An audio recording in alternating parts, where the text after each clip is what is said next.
अभी हैं और अभी अभी अकाली दल के वाइस नेशनल वाइस प्रेसिडेंट बोला अभी हूँ।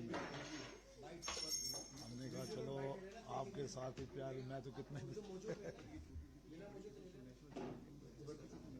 वो मैं गया कार्ड दिया और ऑल इंडिया राइट विक्टिम जो मैंने केस किए 84 की लड़ाई को।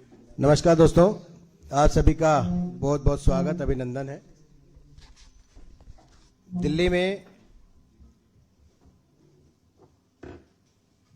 अकाली दल भारतीय जनता के साथ आप जैसा जानते हैं कि केंद्र में नरेंद्र मोदी की सरकार ने जो काम किए हैं उससे देश के अधिकांश राजनीतिक दल के लोग जो राष्ट्र की सेवा करना चाहते हैं वो सब बहुत ही ज़्यादा उनके प्रति उनका विश्वास जागा है, उत्साह है, बड़ा है। और पिछले कुछ वर्षों से दिल्ली में भारतीय जनता पार्टी के यशस्वी प्रदेश अध्यक्ष श्री आदेश गुप्ता जी के नेतृत्व में जिस प्रकार से दिल्ली नगर निगम की तीनों निगमों ने अपनी जवाबदेही को जनता के प्रति दिल्ली सरकार की उदासीनता के बाद भी साबित किया है, और संगठन ने हर वर्ग के जमीन तक रहने वाले हर व्यक्ति तक पहुंचने का जो प्रयास किया है, उससे प्रभावित होकर अकाली दल, श्रोमणी अकाली दल के एक वरिष्ठ नेता जो कि पिछले जिन्होंने अपना पूरा जीवन समाज की और क्षेत्र की सेवा में लगाया, अकाली दल, श्रोमणी अकाली दल के वरिष्ठ उप प्रधान भाई कुलदीप सिंह भोगल जी और उनके साथ बड़ी तादाद के अंदर लोग आज भारतीय जनता पार्टी में शामिल होने जा रहे हैं। Kuldeep Singh ji all India rights victim relief committee 1984 जो थी उसके अध्यक्ष भी हैं, जिन्होंने बड़ी लड़ाई लड़ी और नरेंद्र मोदी जी की सरकार के आने के बाद उनको न्याय मिला। मैं पहले ये मंच पर उपस्थित सभी का परिचय आपसे करा दूं। हमारे प्रदेश अध्यक्ष श्री आदेश गुप्ता जी के साथ दाईं तरफ कुलदीप सिंह भोगल जी हैं, उनका अभिनंदन, स्वागत है। हमारे भारतीय जनता पार्टी के राष्ट्रीय प्रवक्ता सरदार आरपी सिंह जी यहाँ उपस्थित हैं, उनका अभिनंदन और स्वागत है। दिल्ली प्रदेश भारतीय जनता पार्टी के उपाध्यक्ष भाई राजन तिवारी जी हैं, उनका अभिनंदन है। दिल्ली प्रदेश के मंत्री इनप्रीत सिंह बख्शी जी यहाँ पर उपस्थित हैं, उनका अभिनंदन है। और साथ में कुलदीप जी जो कि सिख सेल के भारतीय जनता पार्टी के संयोजक हैं, प्रभारी हैं, उनका अभिनंदन, स्वागत है। और दिल्ली प्रदेश भारतीय जनता पार्टी के प्रवक्ता ममता काले जी, उनका अभिनंदन है। मैं आदेश जी से निवेदन करूंगा पहले कुलदीप जी को पटका बना करके भारतीय जनता पार्टी में विधिवत रूप से शामिल करें।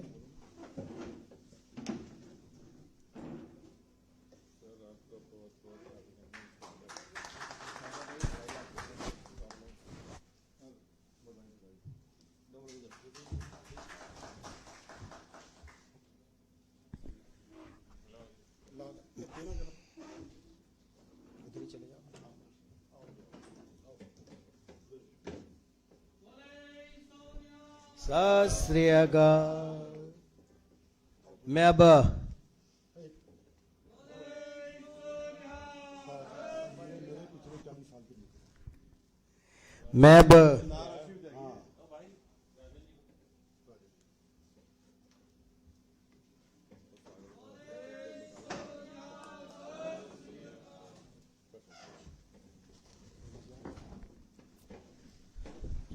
निवेदन करूंगा प्रदेश अध्यक्ष श्री आदेश गुप्ता जी से कि वो हम सबको संबोधित करें।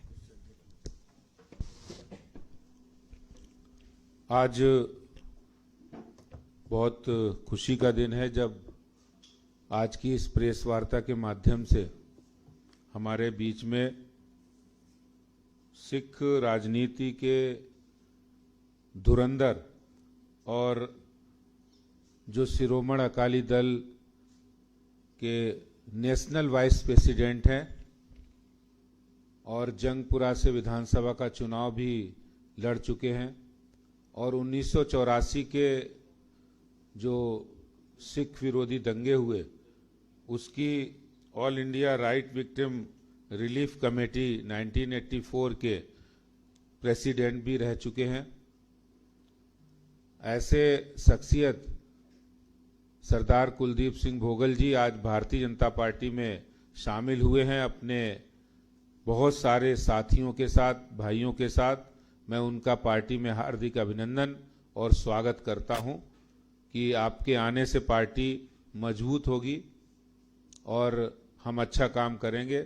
आज के इस कार्यक्रम में उपस्थित पार्टी के राष्ट्रीय प्रवक्ता सरदार आरपी सिंह जी, हमारे पार्टी के वाइस प्रेसिडेंट श्रीमान राजन तिवारी जी, नवीन जी और हमारे स्टेट सेक्रेटरी भाई इमप्रीत सिंह बख्शी जी और हमारे प्रभारी कुलदीप सिंह भोगल जी और मीडिया की को कन्वीनर और प्रवक्ता ममता काले जी और यहाँ उपस्थित हमारे पत्रकार मित्रों और हमारे सभी सिख भाइयों साथियों, आज सरदार कुलदीप सिंह भोगल जी एक ऐसा नाम है जो शायद सिख राजनीति में नाम का मोहताज नहीं है और जिन्होंने वर्षों वर्ष सिखों के हितों के लिए, समाज के हित के लिए बहुत संघर्ष किया है और काम किया है। शायद सिख राजनीति के अंदर 1984 के जो पूरे देश में सिख विरोधी दंगे हुए और उसके बाद उनको न्याय दिलाने की जो यात्रा थी, उसका संघर्ष की शुरुआत सरदार कुलदीप सिंह भोगल जी ने की और जिसको पूर्ण करने का काम, यानी जो दोषी थे उनको सजा दिलाने का काम, उनको जेल भिजवाने का काम और उनको सजा दिलवाने का काम हमारे देश के प्रधानमंत्री श्री नरेंद्र मोदी जी की सरकार में बहुत तेजी से हुआ है। और आज हम कह सकते हैं कि ऐसे जो समाज विरोधी लोग थे, जो कांग्रेस के नेता के रूप में काम करते हुए, जिन्होंने बाकायदा लोगों के नाम चुनकर उनकी सिख भाइयों की दुकान और घरों को जलाने का और उनको बर्बाद करने का, उनकी हत्या करने का जो षड्यंत्र रचा था, वो षड्यंत्र का पर्दाफाश हुआ है और हमारे देश के प्रधानमंत्री नरेंद्र मोदी जी के नेतृत्व में जहां एक और लगातार सिखों के सेंटिमेंट्स को सम्मान देने का काम, उनकी धार्मिक भावनाओं को गौरव देने का काम प्रधानमंत्री नरेंद्र मोदी जी की सरकार में हुआ है, उसके कारण से आज पूरे देश के अंदर जो लोग ये कहकर राजनीति करते थे कि मोदी जी सिख विरोधी हैं, आज उनके मुंह पर एक बहुत बड़ा तमाचा लग रहा है जब पंजाब के अंदर भी वो घिर रहे हैं।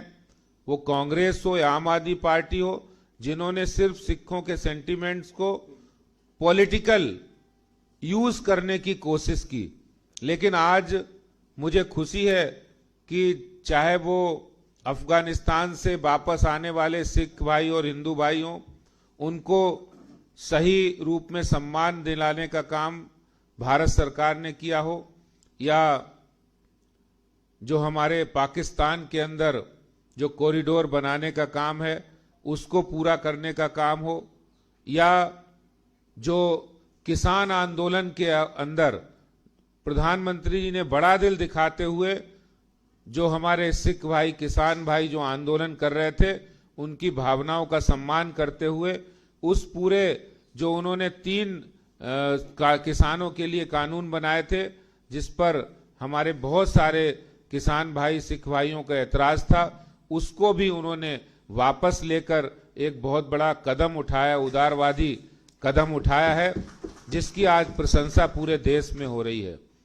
हमारे देश के यशस्वी प्रधानमंत्री जी ने साबित कर दिया है कि सिख हमारे देश के वो इतिहास उनके साथ जुड़ा है कि जिन्होंने देश के अंदर, चाहे वो आजादी की लड़ाई हो या वो मुगलों का काल हो, उस समय समाज और देश की, धर्म की रक्षा के लिए वो आगे आए थे। इसलिए आज भारतीय जनता पार्टी के साथ बहुत बड़ी संख्या में सिख समुदाय साथ आ रहा है प्रधानमंत्री नरेंद्र मोदी जी के नेतृत्व में। अभी कुछ दिन पहले जो दिल्ली गुरुद्वारा प्रबंधक कमेटी के चेयरमैन मनजिंदर सिंह सिरसा जी भी पार्टी के साथ आए हैं। और आज मुझे खुशी है कि अकाली दल के राष्ट्रीय उपाध्यक्ष और सिख राजनीति के एक बड़े चेहरे जो हमारे बीच में कुलदीप सिंह भोगल जी हैं, हमारे पार्टी में शामिल हुए हैं। उनके पार्टी में आने से निश्चित रूप से पार्टी को सिख समाज के अंदर एक बहुत बड़ी सफलता मिली है। और मैं भारतीय जनता पार्टी दिल्ली प्रदेश की ओर से आपको आश्वस्त करना चाहता हूं कि आप पार्टी में शामिल हुए। जहां तक पूरे सिख समाज की बात है, दिल्ली में जो लोग हम आने वाले दिनों में जो लोग किसी भी कारण से, चाहे वो भ्रम हो चाहे वो राजनीति हो, उसके कारण से अगर उनके अंदर भारतीय जनता पार्टी के प्रति कोई वैमनस्य या कोई ऐसी बात कही जाती तो उसको लेकर हम एक अभियान चलाएंगे ताकि जो शंका और संशय है और जो भ्रम है उसको दूर किया जा सके। और भारतीय जनता पार्टी के साथ सिख समाज अधिक से अधिक संख्या में आ रहा है, इस बात का संकेत है। आदरणीय कुलदीप सिंह भोगल जी हमारे बीच में है। मैं बहुत बहुत स्वागत और अभिनंदन करते हुए आपको बधाई भी देता हूं कि आपके आने से पार्टी भी मजबूत होगी और आपके जो अनुभव है, आपका जो एक्सपीरियंस है, उससे हम सिख समाज को अच्छी तरह से पार्टी से जोड़ पाएंगे। देश के साथ और समाज के साथ जो उनकी भावना है उसको मजबूत कर पाएंगे। मैं यही विचार इस समय इस मौके पर रखना चाहता हूं। बहुत बहुत धन्यवाद। नमस्कार। बहुत बहुत धन्यवाद अध्यक्ष जी। मेरा निवेदन है राष्ट्रीय प्रवक्ता श्री आरपी सिंह जी से, वो अपनी बात रखें। माननीय अध्यक्ष जी अधीश गुप्ता जी, माननीय कुलदीप सिंह भोगल जी, माननीय राजन तिवारी जी, नवीन भाई, एमपी सिंह बख्शी जी, कुलदीप सिंह जी हमारे जो सिख प्रकोष्ठ के प्रभारी हैं, और बहन ममता काले जी, यहाँ पर आए हुए पत्रकार बंधुओं तथा दिल्ली के अन्य अन्य क्षेत्रों से आए हुए सिख बंधुओं। अध्यक्ष जी ने सारी बात रख दी, मुझे सिर्फ इतनी बात जोड़नी है, जितनी लड़ाई कुलदीप सिंह भोगल जी ने 1984 के कत्लेआम की दिल्ली से लेकर कानपुर तक लड़ी है, इनका कोई साक्षी नहीं है, मतलब इनका कोई मुकाबला नहीं है। ये लड़ाई और निस्वार्थ भाव से और लगातार लड़ी, निरंतर लड़ी। ये बहुत कम होता है कि लोग लड़ते हैं कोई फिर छोड़ देते हैं, निरंतर लड़ी। और अभी भी हाल में, मतलब मुझे ठीक ढंग से याद है, लगभग 2-2.5 महीने पहले कानपुर वाले मामले में ये मुख्यमंत्री योगी जी से भी इन्होंने संवाद रखा कि उसमें भी, और उसमें भी वहाँ के सरकार ने भी इनकी बात पर ध्यान रखते हुए वहाँ पर उसकी चिंता हो रही है। मैं इतना ही कहना चाहूँगा कि भोगल जी की जो लड़ाई है वो अब उसको और बल मिलेगा। जो 84 के कत्लेआम में, जैसे अध्यक्ष जी ने बताया कि जो लोग दोषी थे उनको सजा मिलनी शुरू हो गई है। वो ढींगरा कमीशन हो जिसमें एमपी सिंह बख्शी जी ने मेरे साथ बड़ा सहयोग दिया, कुलदीप जी ने दोनों बड़ा सहयोग किया हमारे साथ कि उसमें ढींगरा जो कमीशन है उसके अंतर्गत जो रिपोर्ट आई उसके उस पर भी कार्रवाई हो। परंतु ये जो पूरी टीम अब मिलकर और जो बाकी सिख बंधु मिलकर, क्योंकि सिखों के मन में 84 का कत्लेआम की जो छाप है वो ऐसी है जिसको अभी तक धोला नहीं गया। और प्रधानमंत्री मोदी जी के आने के बाद आस बढ़ी, उसके चलते सज्जन कुमार और बाकी लोग जेल में गए। एक बात और जोड़ना चाहूंगा अध्यक्ष जी आपकी बात में, और कुलदीप जी आपके ध्यान के लिए भी, सिर्फ भोगल जी आपके ध्यान के लिए भी, ये प्रधानमंत्री मोदी जी हैं जिन्होंने साहब श्री गुरु नानक देव जी की वाणी का अनुवाद हिंदुस्तान की हर भाषा में हो, इसकी पहल की है। वो प्रोसेस चल रहा है। ये कभी ऐसा हुआ नहीं कि साहब श्री गुरु नानक देव जी का वाणी का जो वाणी दर्ज है श्री गुरु ग्रंथ साहब में, उसका ट्रांसलेशन भारत की हर भाषा में हो। ये अपने बड़ा कदम है। इस प्रकार के अनेक कदम जिसका कुछ का और सिखों के लिए इससे बड़ी मान की बात नहीं हो सकती कि हमारे प्रथम गुरु जिन्होंने दुनिया को राह दिखाई उनकी वाणी का अनुवाद हो रहा हो। मैं एक बार पुनः कुलदीप सिंह भोगल जी का स्वागत करता हूं। पिछले कई सालों से हमारे संबंध हैं। कुलदीप जी चुनाव भी लड़ चुके हैं, पार्टी के सिंबल से भी चुनाव लड़ चुके हैं। मूलतः हमारे साथ ही रहते थे, परंतु आज फॉर्मली हमारी पार्टी में ज्वाइन कर रहे हैं। इनका बहुत बहुत स्वागत है, बहुत बहुत अभिनंदन है, और मैं अपेक्षा करता हूं कि इनके साथ मिलकर हम लोग और अच्छा काम कर पाएंगे। बहुत बहुत धन्यवाद आरपी सिंह जी। मेरा निवेदन है सरदार कुलदीप सिंह जी भोगल, जो कि अब विधिवत रूप से भारतीय जनता पार्टी में भारतीय जनता पार्टी परिवार के सदस्य हैं, कि वो आप सबको संबोधित करें। सरदार कुलदीप सिंह भोगल जी। सत्कारयोग मेरे सामने बैठे वीरों, फतेह बुलाओ वाहेगुरु जी का खालसा। सबसे पहले मैं भारतीय जनता पार्टी दिल्ली प्रदेश के प्रधान जी आदेश गुप्ता जी, आरपी सिंह जी जो प्रवक्ता है नेशनल, उसके बाद बख्शी जी, कुलदीप जी, तिवारी जी और ममता जी, और सामने बैठे मेरे पत्रकार भाइयों, आज मैं भारतीय जनता पार्टी के परिवार में दाखिल हुआ हूं और आज से मैं भारतीय जनता पार्टी का एक सदस्य बना हूं। 45 साल के करीब मैं सियासत में आया। पहले मेरे पिता जो श्री अटल बिहारी वाजपेयी जब हमारे इलाके से इलेक्शन लड़े थे जनसंघ की टिकट पर, वो जीते थे वहां से, तो मेरे पिताजी ने सरदार प्रकाश सिंह बादल का टेलीफोन आया पंजाब से। आज मुझे नंबर भी याद है, 634214 हमारा नंबर होता था। उन्होंने कहा सरदार साहब आपने वाजपेयी साहब की मदद करनी है। आज भी मुझे खुशी इस बात की है कि आज मैं उन वाजपेयी साहब के उसी परिवार में आया हूं, जिस परिवार वाजपेयी साहब ने मुझे पहली बार जब पूछा, उस टाइम उनके जो पीए थे अपना शिव हाँ जी शिव प्रकाश जी, उन्होंने कहा कि आप बायोडाटा है आपके पास। मैं आपको आगे भी बात बताई है, मैं आज पत्रकारों को भी बताना चाहता हूं। मैंने कहा है, तो कहते हैं ऐसे हैं आप ना वो बायोडाटा दे दो।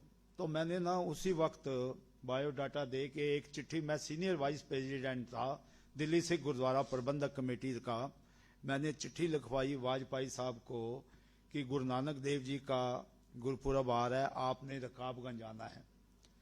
तो वो आगे वहां पे, उसके बाद उन्होंने पूछा इनका बायोडाटा आपने लिया नहीं लिया, कहते ले लिया। 1 महीने बाद मुझे नेहरू युवा केंद्र का वाइस प्रेसिडेंट बनाया गया, क्योंकि चेयरमैन वाजपेयी साहब आप थे। उसमें जो हमारे कानून मंत्री वो मेरे साथ थे, शाह नवाज हुसैन साथ थे, 1-2 लोग आजकल मिनिस्टर साथ में। मैं इसलिए बात बताई, मैं तो शुरू से ही मेरा जो दिल था भाजपा में था और जो काम करने का तरीका था वो अकाली दल के साथ था। आज इन्होंने बहुत बढ़िया बात कही आरपी सिंह जी ने कि मैंने नवंबर 1984 की लड़ाई को जिंदा रखा। सबसे बड़ी बात है, 36 साल इस लड़ाई को जिंदा रखा। मुझे वाजपेयी साहब की एक बात याद है, उन्होंने कहा था हम आए ना आए मगर देश के इतिहास में ये जो नवंबर 1984 का नरसंहार है ये काले अक्षरों में लिखा जाएगा। उस टाइम भारतीय जनता पार्टी की 1 सीट आई थी और मैं वहां से प्रेरित हुआ कि वाजपेयी साहब ने जो बात कही है इसको मैं जन जन तक पहुंचाऊंगा, और मैंने उस बात को जन जन तक पहुंचाया। और उसके बाद कानपुर में किसी को नहीं पता था कि नवंबर 1984 के नरसंहार में कितने लोग मारे गए, कौन लोग थे। ये बात मैंने नवंबर 1984 की जो 3 साल मैंने लगाए, 3 साल मेरे साथ प्रसून कुमार, ये लगातार ये सुप्रीम कोर्ट के वकील हैं, इन्होंने लगातार मेरे साथ दिया और लगातार आज दे रहे हैं। मैंने इनको कहा कि आप आज मैं बीजेपी ज्वाइन करने जा रहा हूं, आप भी मेरे साथ आए, क्योंकि आपने नवंबर 1984 का काम किया। उसमें जब मैंने देखा कि पुलिस मुझे कोई प्रूफ नहीं दे रही, अखिलेश सरकार जो थी वो बिल्कुल मूक दर्शक बनी हुई थी। जब मैंने ये भगवान से प्रार्थना की, गुरु तेग बहादुर साहब अब इलेक्शन है, मुझे आप शक्ति और दो कि अगर बीजेपी की सरकार आ जाए तो वहां मैं सबसे पहले एसआईटी जो है वो लागू करवाऊंगा और दोषियों को सजा दिलाऊंगा। मैं राजनाथ सिंह जी का धन्यवाद करता हूं, क्योंकि मैंने सुप्रीम कोर्ट में मेरा जो याचिका है जनहित याचिका वो आज भी है। राजनाथ जी से मिला मैं, उन्होंने कहा भोगल जी ऐसे है, जहां जहां 84 के दंगे हुए हैं अपनी जहां हमारी बीजेपी की स्टेट है उनको हमने कहा हुआ है कि एसआईटी आप वहां लागू करो, तो भगवान की कृपा हुई, एसआईटी लागू हुई। और सबसे बड़ा काम गुरु नानक देव जी के प्रकाशपुर पे हुआ, जब मोदी साहब ने, उस टाइम आरपी सिंह जी भी वहीं थे, उन्होंने मैंने उनसे एक बात की अपना मोदी साहब से, मैंने कहा मोदी साहब ऐसे है वहां पे एसआईटी का गठन हो रहा है मगर एसआईटी ढीला काम कर रही है। उन्होंने 3 दिन के अंदर आदेश दिए और उसके बाद जो वहां के सीएम है उन्होंने मुझे टेलीफोन पे आया उनके ऑफिस से कि आप लखनऊ आ जाओ। मैं सुखदेव सिंह ढींडसा को साथ लेके, ये प्रसून कुमार जी इनको साथ लेके गया और उनको कहा, सारी बात बताई। और आज भगवान की कृपा से 16 लोग चिन्हित हुए हैं और इस इलेक्शन के बाद वो 16 लोग जो है वो जेल की सलाखों में जाएंगे। और मैं धन्यवाद देता हूं नरेंद्र मोदी जी का, जिन्होंने ये दूसरा काम ये किया कि पहले मगरमच्छ को अंदर किया, अब ये सबसे बड़े मगरमच्छ हैं वो उनको अंदर होने जा रहे हैं वो। और मैं आज आपको ये वादा करता हूं प्रधान साहब को, मेरे जब तक जान में जान है मैं बीजेपी के लिए और 1984 के लिए जो लड़ाई जो अभी सुस्त पड़ी थी, क्योंकि आरपी सिंह जी ने सही बात की, हम दोनों थे, अब आप 2 नहीं हो, अब आप 20 हो। मैं आधी रात को आप मुझे कहेंगे जाके, अब जैसे कानपुर का मामला है, मैं वहां जा रहा हूं क्योंकि मैं पिछली इलेक्शन में भी गया था, जो वहां से हमारे एमपी हैं उनकी इलेक्शन में गया था, मैंने वहां बहुत बड़ा काम किया था अपना और हमारे वहां के एमएलए हैं, क्योंकि वहां मैं जाके काम करता हूं और उनको लोगों को जो सिख हैं वहां पे 1.5 लाख के करीब पंजाबी और सिख वोट है, वहां भी हमें काफी बल मिलेगा। मैं एक बार फिर कहना चाहता हूं कि भारतीय जनता पार्टी से मैं आज मिला हूं, मगर मैं दुखी होके मिला हूं। जो बादलों ने जो पंजाब में जो कुछ किया, जब तक प्रकाश सिंह बादल थे श्रोमणी अकाली दल ठीक था, उसके बाद जब से सुखबीर सिंह बादल बने उन्होंने अकाली दल का बंटाधार कर दिया, वहां नशे जो हैं वो बिकने पड़ गए। आज भी ये देर आए दुरुस्त आए सरकार पंजाब स्टेट की जो है, उन्होंने उनका जो अपना उनके साले थे मजीठिया, उन्होंने जो किया मुझे कहने में कोई गुरेज नहीं, वहां पे नौजवानों को उन्होंने नशे में डुबाई रखा और अपनी सियासत को और अपने परिवार को दिया। अब आप देखिए परिवार के 6 लोग हैं, प्रकाश सिंह बादल, सुखबीर सिंह बादल, हरसिमरत कौर बादल और उसके आदेश प्रताप सिंह उनके दामाद, उनके साला मजीठिया और उनकी भाभी, 6 लोग जो हैं इस टाइम, जो पुराने लीडर से सुखदेव सिंह ढींडसा जैसे और कई लोग थे, उन्होंने पार्टी छोड़ दी। आज पार्टी बिल्कुल टूटने के कंगार पे लगी है। और आप देखिए 27 तारीख को जब प्रधानमंत्री पंजाब में जा रहे हैं, वहां देखिएगा कितने लोग स्टेज पे आके ज्वाइन करेंगे।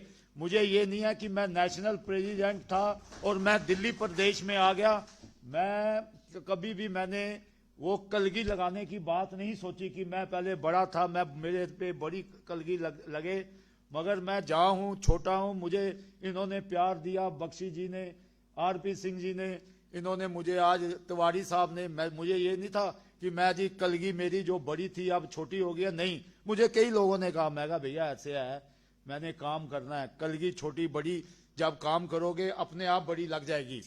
ये बीजेपी की एक बात है, बीजेपी देखती है किसने। अब आरपी सिंह जी कितने सालों से लगे हुए हैं, अब ये कहें कि मैं जी कितने सालों से, कुलदीप जी लगे हैं, बख्शी जी लगे हैं, तो उसमें कोई बात नहीं होती। और मैं कहना चाहता हूं अपने और सिख भाइयों से, आज यहां से अपील करता हूं, बादलों का खैरा छोड़ दो बिल्कुल। जो लोग बीजेपी में आए, एक नरेंद्र मोदी हैं जिन्होंने देश की एकता, अखंडता, भाईचारे को उन्होंने कायम रखा हुआ है। आज आप देखिए, मुझे कहने में कोई गुरेज नहीं है कि जब किसानों का मसला था, मोदी साहब ने जो एक बात की कि आज मैं माफी मांगता हूं, आज उस गुरु नानक का जन्मदिन है, जब ये बात कही, लोगों के मन में एक ऐसी लगी, यार नरेंद्र मोदी जो है आज गुरु नानक के प्रकाशपुर पे आज किसानों को, जहां वो कहते हैं कि हमारे कई लोग मर गए हैं और आज ये किसानों का जो काले कानून वो वापस ले रही हैं, एकदम नया मोड़ आ गया। मुझे भी लोगों ने कहा भोगल साहब ये तो मोदी साहब ने बड़ी बात की। मैं क्या, इससे भी बड़ी बात होगी आने वाले दिनों में, इतनी अच्छी बात होगी जैसे कांग्रेस में सिख था ना, वहां से हटा 84 के बाद, ऐसे ही नरेंद्र मोदी के साथ सिख लगेंगे और ये कहेंगे प्रधान के, ये कहेंगे भैया और कितने सिख आएंगे, आई जाओ, कोई परवाह नहीं है। यहाँ ये बड़ा कुंभा है, यहाँ पे लोग जो है, बीजेपी हमेशा सिखों का फेवर किया है। अगर फेवर ना किया होता 1984 में जो नरसंहार हुआ है, उसमें वाजपेयी साहब ने जो पहला अपना भाषण पार्लियामेंट में दिया, आज वो भाषण जो है वहां पे मौजूद है कि ये हम रहे ना आए, हम ये जो नरसंहार है, ये दोषियों को गिरफ्तार किया जाए। तो बीजेपी की सरकार आई फुल फ्लैश में, और मोदी जी ने पहला किया कि सज्जन कुमार जैसे लोगों को जेल की सलाखों में भेजा, सेल नहीं भेजा, उम्र भर का तुम अंदर हो। ऐसे ही कानपुर के दोषी जाएंगे। मैं एक बार फिर प्रधान साहब का और उनके साथ आए सारे ऑफिस बेरर का तहे दिल से शुक्र गुजार हूं, जिन्होंने आज मुझे यहाँ पे बीजेपी के, मैं ये नहीं है कि मैं यहाँ आया हूँ आज जब मैं कोई कुछ कहना चाहता हूँ, और मैं कुछ नहीं कहूंगा, मैं काम करूंगा। मुझे काम के मतलब है जो दोषी रह गए हैं उनको अंदर करूंगा। प्रधान साहब जो हमारी ड्यूटी लगाएंगे, कानपुर में जाना है, वहां पे सिख 1.5 लाख है वहां, क्योंकि 84 में मैंने काम किया है, वहां के जो अपने एमएलए हैं वो भी जीते, और जगह पे पंजाब में मैं आधी रात को भी आप आदेश करेंगे मैं वहां पे जाऊंगा। वाहेगुरु जी का खालसा, वाहेगुरु जी की फतेह। जय हिंद। हिंद।